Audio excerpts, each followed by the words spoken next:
Good afternoon, everyone. This is Matt Roberts from the California Community College's Chancellor's Office, and I wanted to welcome you all today. I want to give folks a couple more minutes to file in because we're expecting quite a few people on the line today. I just wanted to welcome you, and joining me today is Michelle McIntosh from the California Department of Education. Welcome. We'll be with you in just a few moments. Give us a couple of minutes. Thanks.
Well, good afternoon, everyone, and welcome again.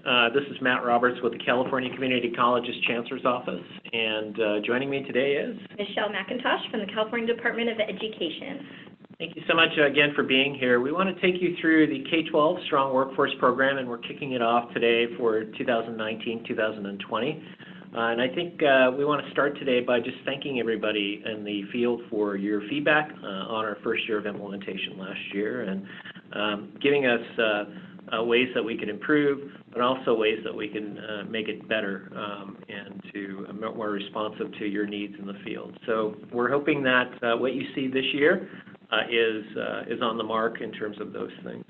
I also want to sort of highlight a lot of the work that CD and Michelle and myself have been doing around this initiative as well as the CTIG initiative. So we'll get to that today as well. So welcome. Let's go ahead and advance. So again, presenters today, Michelle McIntosh and myself. And let's go to the next one. Let's talk about objectives. So our overall objectives is to support your organization in the development of strong workforce plans and for K12 and also applications. Each of today's objectives plays a role in this effort to support LEAs today. Let me just take you through them. The first is to establish a shared understanding of K12 SWP. We want to make sure you know what you're applying for. We want to make sure that the obstacles that you may have experienced in the past are sort of lessened. We also want to examine K12 strong workforce eligibility and funding levels. I want to show you how those shake out. Third is we want you to have an understanding of components of the K12 strong workforce program and the application itself. And so we'll do some high-level discussion of that application and give you some timelines too of when those will be available. And fourth is to identify tools that support high-quality CTE programs. We've done a lot of work with CDE to make sure that we're aligned on these pieces. And lastly, we want to preview upcoming events to support K12 strong workforce plans and applications. Right, so those are our objectives. Let me do a little bit of house cleaning if I could, or keeping if I could back up a minute. First of all, we have everybody on mute that's in our audience today because we have, at this point, I think over 600 people on the line. So I want to make sure that we're able to get through the slide deck. The second thing is if you do have questions, to please use the chat box off to the side. And then any questions that we don't get through today and answering on the call today, we'll put in an FAQ. And we will do that for all of the questions that we answer, just like what we did last year. So I think that's all for objectives. All right. So first, it's important to establish a shared understanding of the K12 Strong Workforce Program objectives. The K12 Strong Workforce Program is a joint effort between the Chancellor's Office and the California Department of Education. It's designed to support intersegmental partnerships between LEAs, which are local education agencies, and the California community colleges to strengthen CTE programs and pathways aligned with your regional workforce needs. Go to the next one. California's economic competitiveness is fueled in part by the strength of its regional economies and its skilled workforce. California is committed to investing in developing a skilled workforce to meet the state's labor market needs and to ensure upward social and economic mobility for Californians. And K14 pathways are a way to do that. The K12 Strong Workforce Program supports LEAs in developing and implementing high-quality K14 CTE course sequences, programs, and pathways that do the following. Facilitate K12 student exploration and selection of learning opportunities leading to career paths, building foundational career path skills, and also enabling a seamless and successful transition from secondary to post-secondary education.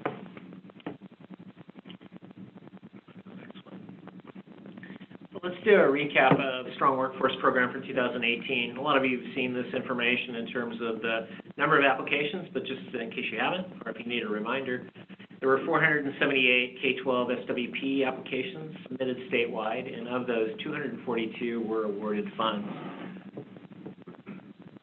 $150 million was awarded to LEAs exclusively across the state, with awards amounts ranging from as little as $4,000 to more than $4 million. So really covering the state in terms of the need. Next slide. This is more of a chart view of the applications that were submitted versus the ones that were awarded. I want to take you to a few of our regions in terms of just the numbers that we received. The high numbers across the board, LA, of course, 93. 148 in our Far North area. And if you don't know this region, it's the folks that run from Sacramento all the way to the Oregon border north. So a lot of small LEAs, probably over 200. In that area are below 200 ADA, or average daily attendance, representing probably 470, 480 LEAs. So one of the highest number of concentrated LEAs in the state. So we want to see this continue in terms of the access that some of our smaller LEAs especially are getting. And we'll continue to do that. So we're excited with the upcoming engagement meetings to have more sort of reach into all LEAs that are in the system. Okay, let's go forward. Okay, so we've been collecting data and feedback throughout the administration process, both formal through interviews and surveys and informal through discussions. We asked how we could improve, and we definitely heard you. As a result, we made the following changes for the K12 Strong Workforce Program for 2019.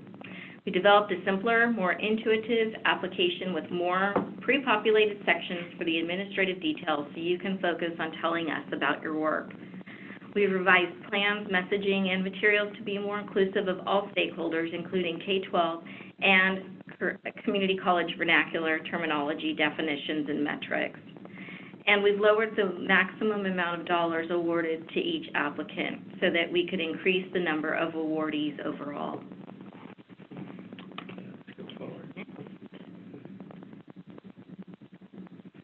So this is the chart of allocations for 2019-20. This is the first that this is being announced, and you can see the distribution across the state with Bay Area, just for alphabetical order here, 31 million, just over 31 million.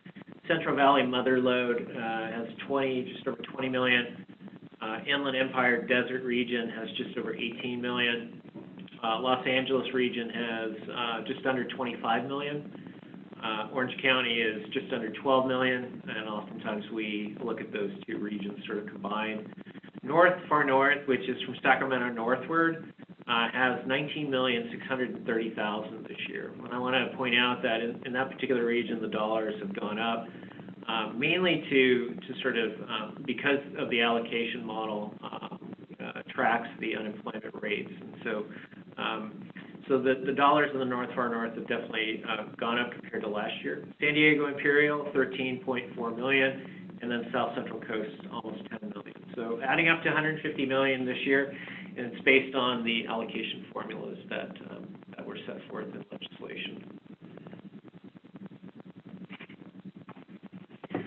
Okay, so as you know, the partner and sister program to the K12 Strong Workforce is the CTE Incentive Grant. So what we also wanted to do is to provide you with the CTIG timeline so that you can see how this timeline then will match up with the K12 Strong Workforce Program timeline as we move forward. As you can see, first of all, the RFA for CTIG was supposed to be released on Monday. At this point, it has been delayed, and we're working to get that out to you folks as soon as possible. But with that delay, we are still looking at a November 15th date for the 2019-20 CTIG RFA to be due. And then once those come into us in November, we will have your allocations ready for the board to approve at the December 8th and 9th State Board of Education meeting.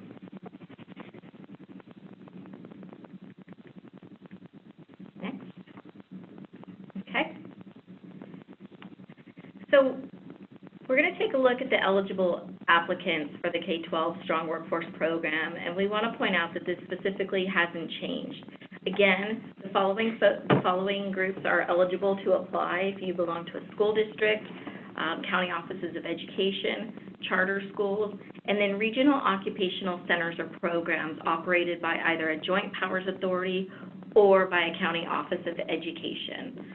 Again, making sure that the application has the written consent of each of the participating LEAs. Next.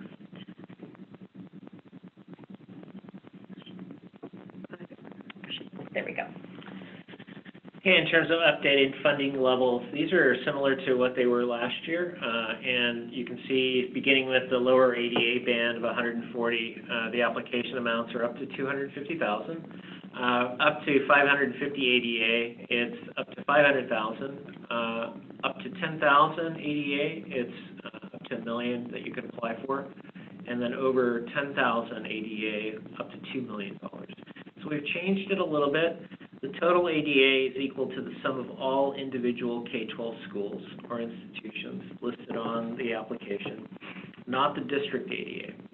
The funding is capped at $2 million, which is a little bit different than last year, and this is the maximum amount of awarded funds that was lowered to award more LEAs, and that's the thinking behind that. We'll continue to look at these funding bands and work with Michelle over at CDE on them. Also doing some comparison on what the size of LEAs are compared to the types of CTIG dollars that they receive as well. So there are some parity between between the two in order to start our first initial blush of it. But working with Michelle on next steps for the bands. Next. So K12 Strong Workforce 2019. Strong Workforce applications, proposed CTE programs or pathways that. And these are the areas you want to focus on. Leveraging CTE efforts, including CTIG, the CTE Incentive Grant, Perkins 5, which will be reauthorized here, and Strong Workforce, both at the college level, and that's the Strong Workforce there. Two is to foster collaborative partnerships between K12 and community colleges. If there's anything that we really want to prioritize, and if there's areas that we've looked at in terms of funding levels, the amounts of awards that are available, it's ultimately to ensure that we're pushing collaboration in those partnerships. So in terms of applications, we want to see more of that. And again, we're working with Michelle at CDE and also the Joint Advisory Workforce Board to ensure that we're doing this. The third one is also very important. That's aligning to regional bodies and opportunities. As these dollars sort of structurally roll out, we tie plans to regional priorities or simply priorities that dictate the workforce in a particular region. And so the regions just simply capture that labor market information and advisory information. The last one is to offer pathways with high-quality CTE curriculum, and we've aligned with CDE on the 11 elements of high-quality CTE as being a first self-assessment that goes in. So you'll see a lot of crossover in terms of the types of tools and the terminology that we're using for you to fill out your K12 Strong Workforce application for 2019. I would say that our goal is to support programs and plans that embrace these elements, which we know are the foundation of successful CTE programs, and I'm sure that there are other parts that you can add to this as well. We'll cover these today. However, your regional engagement meetings will offer a deep dive into each element, providing tools, resources, and examples for a regional lens. So if you haven't signed up for an engagement meeting in your area, make sure that you do. Last year we had over 1,200 folks from the field attend engagement meetings, and so we're hoping to increase that. The value of leveraging dollars, just to talk about that. K12 Strong Workforce is designed to support the work already established under Perkins 5, CTIG, etc. A lot of the work that you have in motion in your LCAPs, a lot of items that you have in motion in your Perkins plans as well. By leveraging other sources throughout the state dedicated to CTE programs and pathways, an LEA is demonstrating its commitment to CTE. It can leverage funding sources such as CTIG, Perkins 5, or LCFF from your base of your local control funding, or it can leverage resources from partners as well. And it's those partnerships that we want to continue to encourage the field to do. Our role at the community college office, as well as CDE, and within the regions, is to help your organization find the opportunities to leverage those programs and strategies supported by those funds to strengthen and expand your pathways. So a lot of what you put in your LCAP in terms of actions and strategies. We know that creating or building partnerships where one may not exist is not easy. So we will be sharing with you some tools to help your organization identify the critical components of mutually beneficial relationships, as well as providing some opportunities to identify some matches.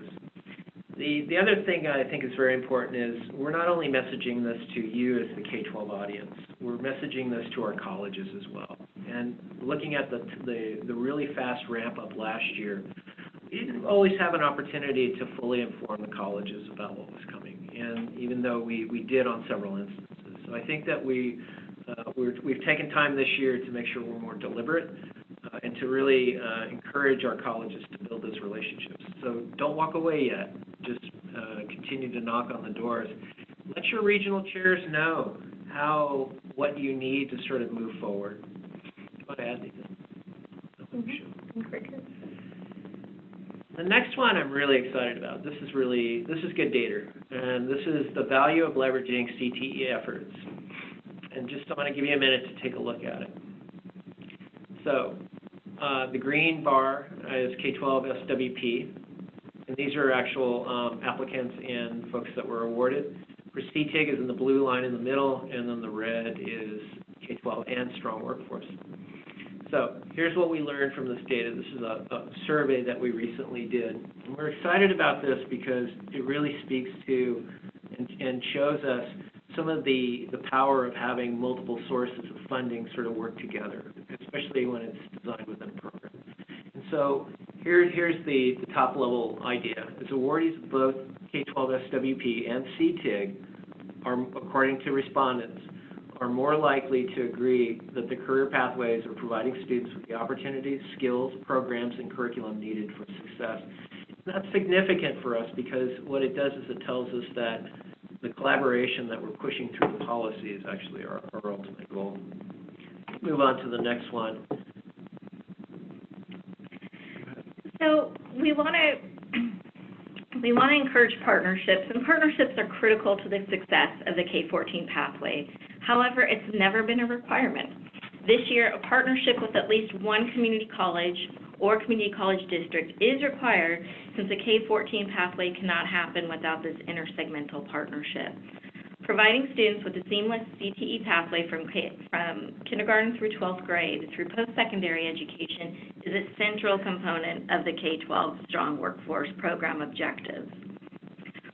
What's most important is finding the best fit for your program, students, and outcomes. Building relationships that are most meaningful, which may not be restricted by geographic locale.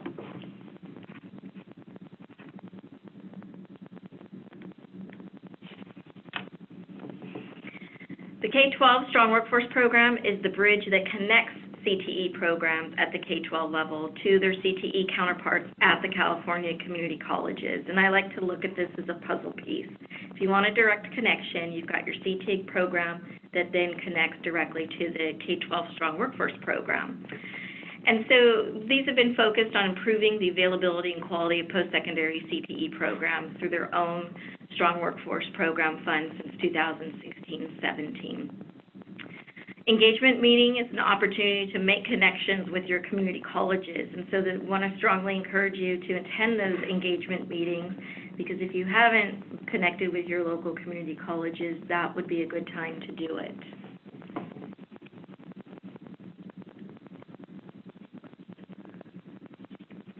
Okay, so let's talk about alignment with regional strategies.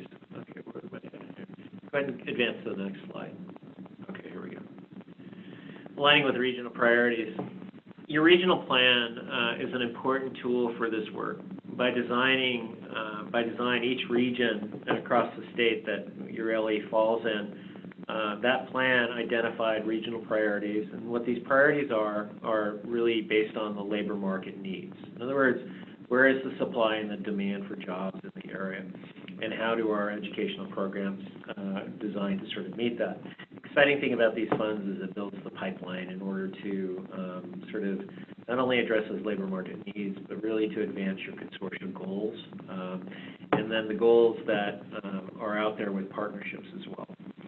A summary of your regional plan, or of the regional plan that you should use for your application, will be made available at your regional engagement meeting, which will then help to inform your application. You'll do a deep dive at each engagement meeting, interacting with the resources, learning about the region's workforce needs. So again, use this as a way to sort of bring a different set of information for you, or to bring you a set of data that really informs, where you may want to make decisions. Because after all, what we're really trying to do with any of our programs is to strategically think about the areas that we can pivot, we can move it, and we can really make sure that students are attaining the levels that we want in terms of outcomes. So that's kind of what you'll see in terms of alignment. Don't be afraid of the regional priorities. They're really based on strong data analysis. So and it's something that we want to make sure that we're sharing. All right. So this year we're asking that the K-12 Strong Workforce Program applicants to use their high-quality CTE program evaluation that's already been completed in their CTIG application as a tool to guide how how you'll target the K12 funds. So you'll be able to use, if you participate in CTIG and you fill that particular CTE evaluation out, you will be able to use that evaluation as part of your application for the K12 Strong Workforce program. The self-assessment is a valuable tool to help identify the strengths of your CTE pathways, where you need support, and therefore where to target your resources.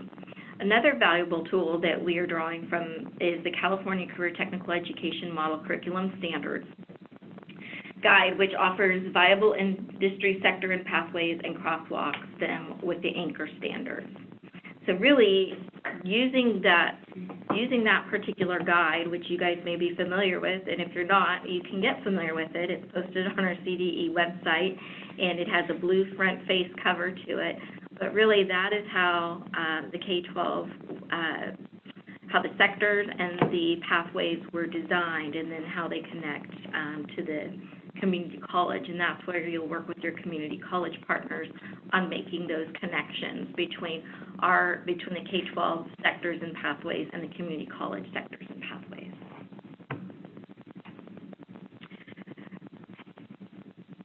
So there's going to be several tools and resources to support you. You'll have resources available at the engagement meetings and in the RFA. Also, the high-quality CTE program evaluation is a required tool for the K12 Strong Workforce application. If you have applied for CTIG funds, you'll upload the exact same evaluation that you used to apply for CTIG funds. If you've not applied for CTIG funds, you'll need to complete the high-quality CTE program evaluation. In both cases, it's a self-assessment to help identify your areas of strengths and also areas of weaknesses and where you have those opportunities and make plans for those opportunities, which the K12 Strong Workforce Funds will help to address. So as you can see on the slide, not only do you have the high-quality CTE program evaluation, you have the CTE model curriculum standards that you can refer to, the high-level overview of the regional plan from your community colleges, and then your regional consortia. So please rely on your partners that are there with you. And so preparing for your regional engagement meetings, we really encourage you in terms of who should come as a team. It always helps to have other people in the room, especially so we're not always individually carrying the load, even though that's what we do a lot of times. I think we encourage you to have LEA leaders attend, especially ones that are on the ground sort of working with things, with movement of your CTE programs. Also, community college staff supporting Strong Workforce. We're encouraging the colleges to be there as well. Mm-hmm. It's interesting. Under Strong Workforce, one of the really great outcomes has been counselor meetings, and I know there was one recently down in Stockton where we had over 200 counselors, 100 from the K12 side and 100 from community college. So these types of engagement meetings are taking place in other areas, so look for them because it's ways to sort of build the policy objectives that we're after here. And so who will be here in these meetings? The regional consortia leads or the chairs, and they're charged with just making sure that you feel welcome, but also to ensure that we're executing process, working with the selection committees, making sure that the process runs well. And so we invite you to continue to communicate with your regional consortia chair. Statewide and regional directors, if you don't know what these are a lot like the sector experts within the California Department of Education, and we often cross over with them. Some of these regional directors there's quite a few of them in our system. There's 66 across the state. So these 66 will help to inform the work and the application development, but also make sure that applications are focused on good data that tells us where jobs are, but also how to create great pathways. And then also community college pathway leaders, CDE deans, workforce directors. I mean, last year we had quite a few people in the room. Everybody from adult education to workforce directors to, industry was there as well too. So So we encourage you to engage with the engagement meetings, is for lack of better words here. How about upcoming events?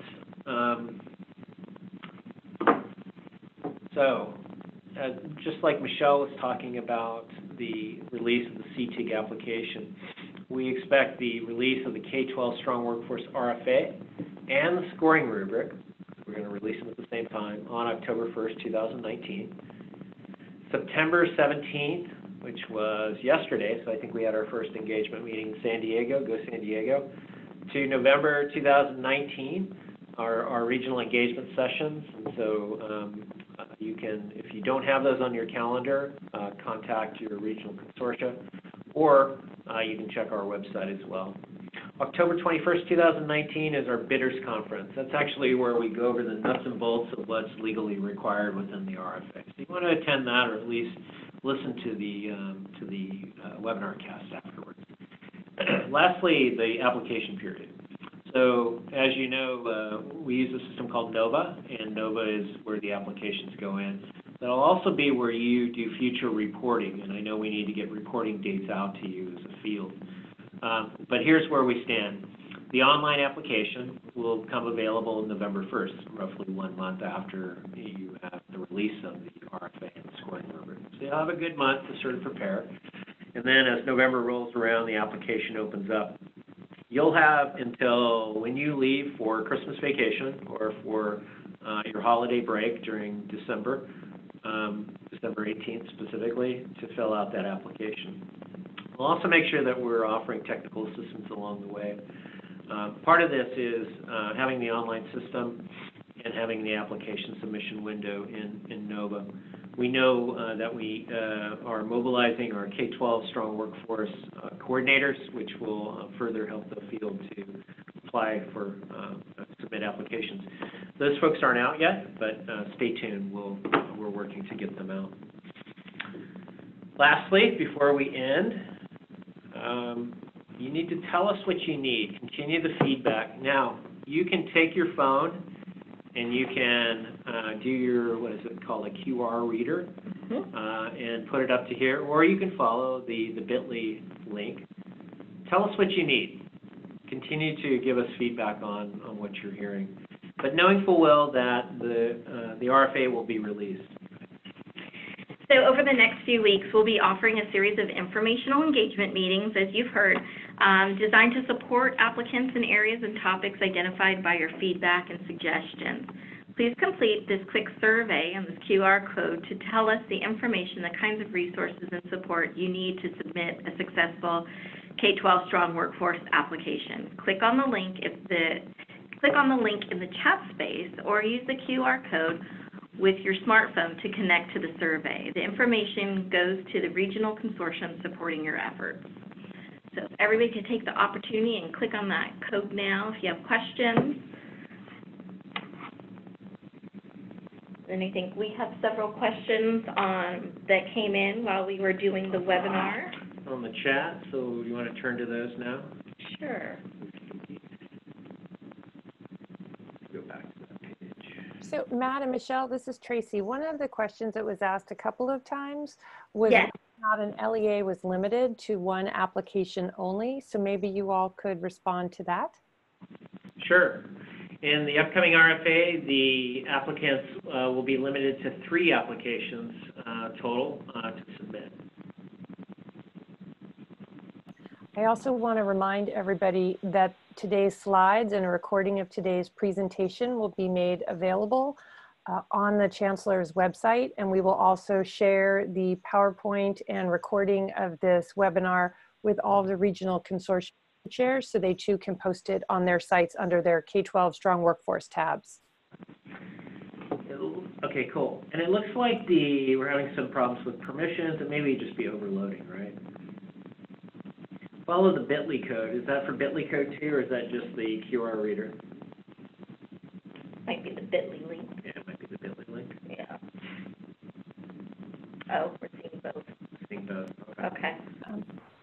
There was another question about getting data in sub-regions so that people could be labor market information data by sub-regions versus region at large so that applications could be more specific?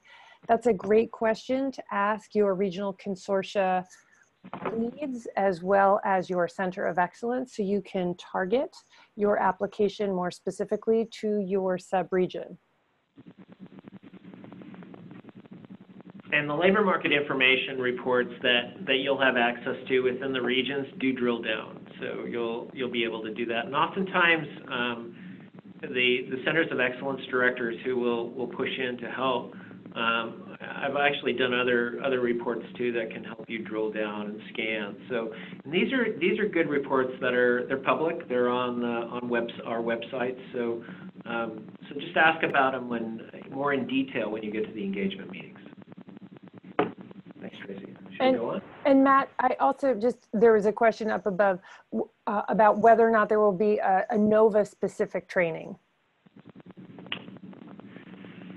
Yes, we will put that on the calendar, especially when it comes to expenditure reporting. So say, for instance, if you're the lucky recipient of an award last year, we will get out to you dates for when to report those expenditures. So yeah, stay tuned. Okay. Shall we go on? Yes. Permission for the survey. It looks like folks are still having issues with the survey. You might have to log into their Google account. Okay. And then refresh it. Works with the last link. Okay, Barbara, thank you. Let's keep muddling through that. All right, should we take other questions? Let's take the next question. Were changes made in how the unemployment rate is calculated? So, for example, microregional rather than full region. So the way that we calculate in the allocation formula, that goes out to the regions, that's one of the factors is the unemployment rate. And there were no changes in the way that that's calculated from last year to this year. The only differences in sort of the end result of the allocations has to do with changes in that rate. So it's the actual changes in the rate, not in the methodology itself. Does that make sense? The other factor is your ADA too. So there's three. Another one is job openings, right? Yeah. Matt and Michelle, Shanice Coyle asked an important question regarding applications. If the maximum number of applications for an LEA is 3, does that mean that they're also limited to only applying for up to $2 million? That's actually not correct. Each application, if you are in the right ADA band, could be as high as $2 million. So if you have over 10,000 students, you could potentially submit up to 3 applications, each for $2 million, which could be up to a total of $6 million maximum. Thanks, Tracy. Next question. Okay, next question. Let's see here. What was the rationale for the new allocation? Again, the allocation hasn't changed. The data that informs the factors has changed, based on just normal ecosystem changes or normal changes in the number of unemployed people or the rate that we use to sort of to gauge that. So there was necessarily no change. The only fluctuation has to do with maybe changes in ADA or more specifically in the unemployment rate. So as the unemployment rate changes, that sort of dictates changes in the calculation itself. Okay. Next question. Do we have a per student allocation total by area? We don't have that handy, but we can certainly look into that and try to provide that information. Okay, so that's one we can get back to. Good question. Here's another question. Why does the Bay Area get so much? Seems disproportionate to population and unemployment level. Again, it's based on the 3 factors in the calculation. What the unemployment rate does do is it controls a little bit more for areas that have high unemployment and maybe have lower population bands. So if anything, using an unemployment rate, kind of like what you're seeing with North Far North, based on their unemployment rate itself, the dollars, went up significantly. So those shifts have a lot to do with that rate itself, but no changes per se. Okay. Can you remind us what the allocation formula was for this RFA? Absolutely. So for the RFA itself, so the allocations that I showed you are by regions, right? And so that's the total amount. We can kind of go back there. Melissa, can you go back there? So these amounts go out to regions. Oop, I guess we're doing the survey. There's the survey. Yay, we got the survey. Let's go back to the PowerPoint. Go to the allocation amounts. Thank you. Give us just a minute here. You scroll up. Good. So just make sure that I'm clear with you. A little bit higher. There. Okay. So the way that this works is the 150 million has three factors that sort of determine the amount of dollars per region. We do take a more sort of fine-tuned look within each region, and so when you ask for a drill down, that's precisely what happens. But the three factors that influence these regional allocations.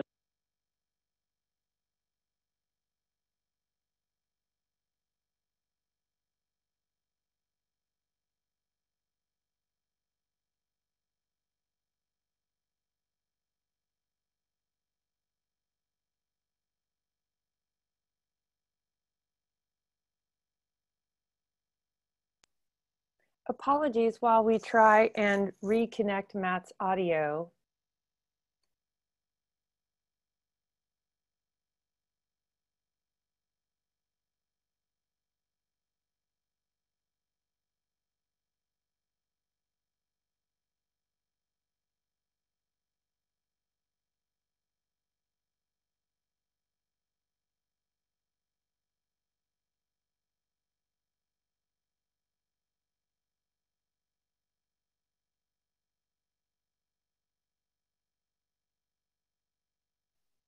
We appreciate your patience. We're still trying to reconnect with Matt. He's dialing back in. Again, we appreciate your patience with this.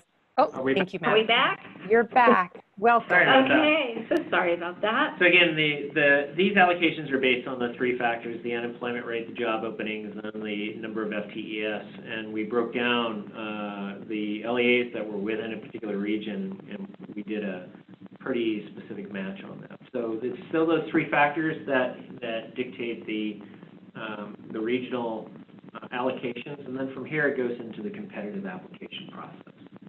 So it's based on all of the other factors.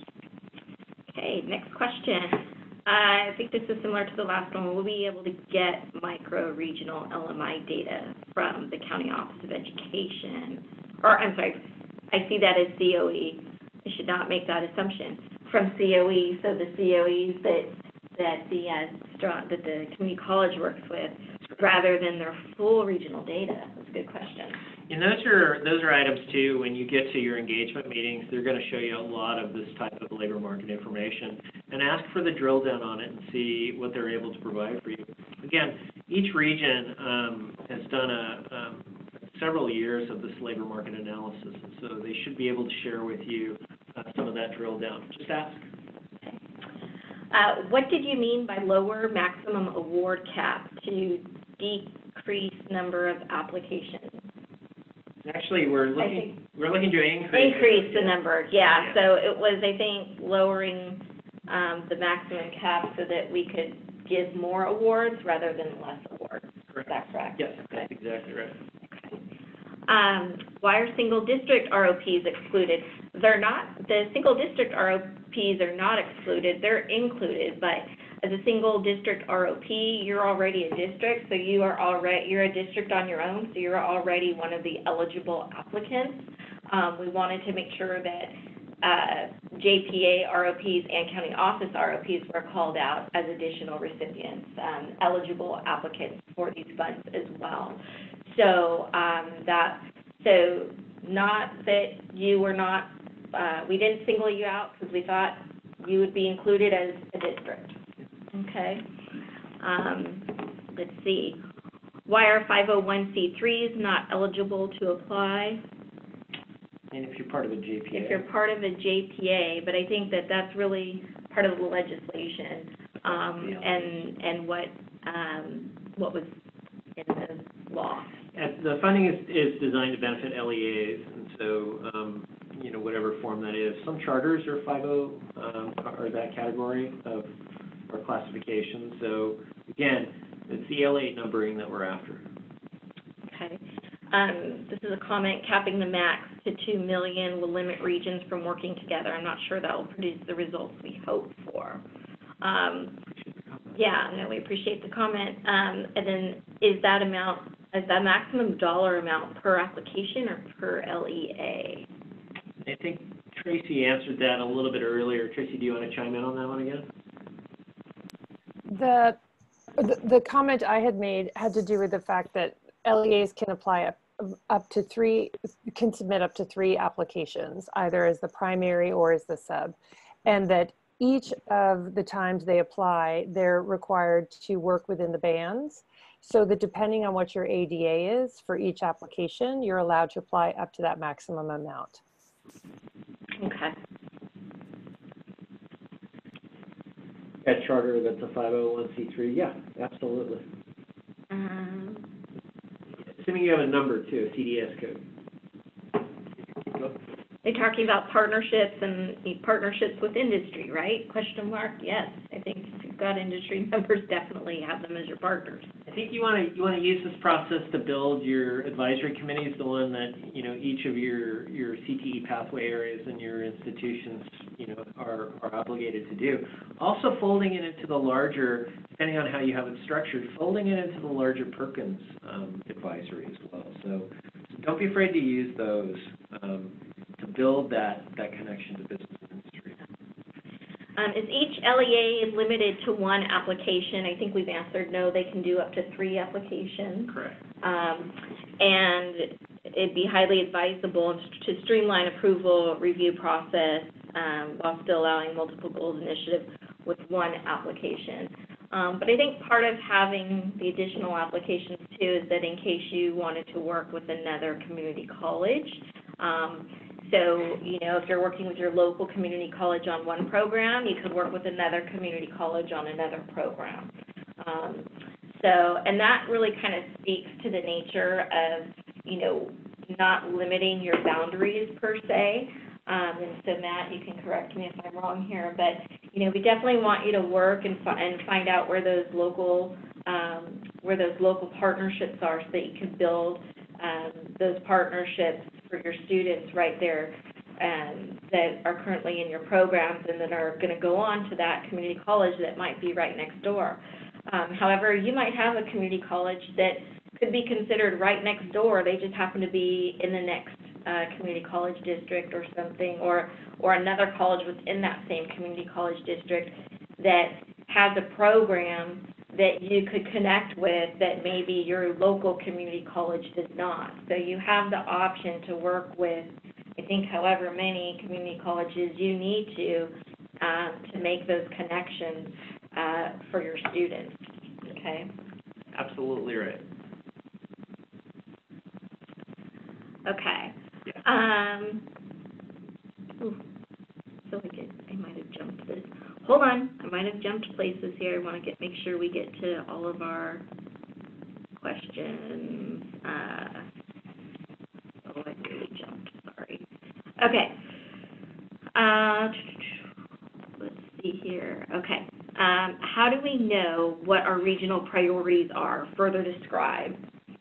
Absolutely. Again, regional priorities are based on a scan of a particular area or a particular, you know, in this case, region. And then from that data, which talks a lot about supply and demand, where are the needs at, where are the jobs, and then from there, the priorities are sort of assessed or created. It's those priorities, though, that get informed by different stakeholder groups. And with the K12 Strong Workforce, I want you to know how important you are as LEAs in the Strong Workforce process. You've been deliberately sort of put deeper into the ecosystem, and I think, and us and vice versa too. So I think, you know, to the extent that you can continue to give us feedback on what those priorities are and how that sort of shakes out with the K12 system, I think that's what regions would be most benefited from. So your voice definitely goes into the priorities, but the priorities are mainly based on scans of labor market and also needs in a particular area. Yeah. We have a lot of questions and comments coming in. I think what I'm going to try to do is skip the comments, just go to the questions so we can get those answered. And if I see something that we've already answered, if you don't mind, since this is being recorded, I'm just going to go to the next question for time savings here for everybody. Let's see. Where do we find out about the engagement meetings in our area? Absolutely. You can go to the Strong Workforce K12 website, but you can also visit your regional consortia. We do have a listserv that folks can sign up for as well to make sure that you're getting up-to-date information. But we can, as we sort of populate that listserv, it's important that you get your information to us. So just reach out to your regional consortia. Oh, am I cutting out? Rocky, you okay? So reach out to your regional consortia, and they'll wrap around you there. Okay, and it was timeline previously shown. The timeline that was previously shown, there was a timeline for CTIG, and I think there was also a timeline for Strong Workforce. There was. Do you want to go down to the second from last slide, Melissa, please?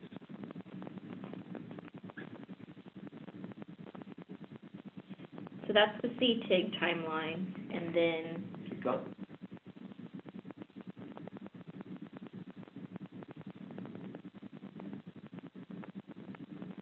There. and that's your K12 Strong Workforce timeline. Okay. As different technical assistance opportunities arise, and a lot of these are happening within each region. Like, for instance, in San Diego, I know they do a great job at providing input on some of the data, some of the outcomes. NOVA is usually part of that too. So, again, visit those engagement meetings, and there's also other meetings that you can attend with the regions too. So just let them inform you when you get there. Okay. Is the process for evaluating applications also going to change, and are the selection committee members in the regions going to be the same as last year? Tracy, do you want to comment on that, or should we put that more out in a formal? Because that's part of a guidance memo that we usually put out. There are some shifts that we're doing with it, but the structure still stays the same per legislation. Why don't we do? We're going to put out a response to that in the FAQ, if you don't mind, because that one's a little bit more complicated to say over the phone. Okay. This one's coming to us, if I heard correctly, high school districts can partner with other community colleges that are not their local colleges. Does it need to be a college within their region? And there's certain instances where if you're a joint high school district and you're covering multiple areas, that, it may very well be that you're dealing with a college outside the region. In which case, just, you want to partner with whoever, where your students travel, right? I mean, that's where you build your program, is where your students travel. So if that's with a particular community college, then do so. This was funny. It says from Michelle McIntosh, and I didn't type a question to myself, so there might be another Michelle McIntosh out there. Can economic development board data be used to justify workforce labor market demand for industry sectors that are not reflected in the Strong Workforce Program regional report? I want to say that we utilize data coming from EDD and different sources. MSI is another source that we use for our data, and in certain areas these do cross over. So there is a sharing. There's a sharing in terms of the regional process when you collaborate. The regional, the workforce folks, though, sometimes plans aren't always aligned, and so I know that that's an area that we continue to work on. So I think you're headed in the right direction. It's alignment of those data, but also how do we align plans, and then how do we align funds? So you're on the right track. Can industry and or nonprofits join the regional engagement meetings? Yeah, that's encouraged, yeah. The notion of strong workforce is to really make sure that we're bringing out industry and business engagement and making sure that we're bringing them to the table. Same thing happens at CDE when you're, like, for instance, you're doing your college and career indicators. There's business and industry there, making sure that they're giving input. So good stuff. Okay. The new application forms will LEAs that operate statewide appear in the drop-down selection list for all of the regions in which they operate schools, and not only in the region of their headquarters address. This might be a charter school question. Yeah. For instance, an LEA has its headquarters in San Francisco and has schools operating in Los Angeles, but has been invisible to community college partners in the LA application form. We appreciate this question. This is one that we Probably need to. That we do. Tracy, do you want to talk about how that's addressed in the application? It is as you describe here, but I want to make sure that I'm saying the right thing to you. Tracy, do you want to chime in on that one? So why don't we wait and include that in the FAQ so we can be really specific, Matt, and people have sort of clear direction. I'm sort of looking at a lot of these questions, thinking that we can do a really good job. We have 3 minutes left on today's webinar, and I want to make sure everybody really gets clear responses. Yep, agreed. Okay. Will there be trainings on the NOVA system? Yes, we heard you. We're going to take this as a request, okay? And we'll make sure we're putting those in queue. Okay. And if you missed their local or regional engagement meeting, what do they do? Continue to work with your regional consortia. It won't be the only meeting we have. These are just kickoffs for the planning process. The regional consortia do meetings several times a year, and so look for the ones where stakeholder feedback is sort of being called for. And again, the regional consortia can dial you into those meetings. Okay. Will they be able to access their application from last year in NOVA as a reference for their application this year in NOVA? Again, let us put this down in a response. I know we've got maybe a minute left here. Listing of all the regional engagement meetings. Can they please see the state skin softball? So we've got the dates back up. All right. Okay, permission. Okay, we're getting a lot of stuff from the survey. Okay. Trying to get past the survey. 2 more questions.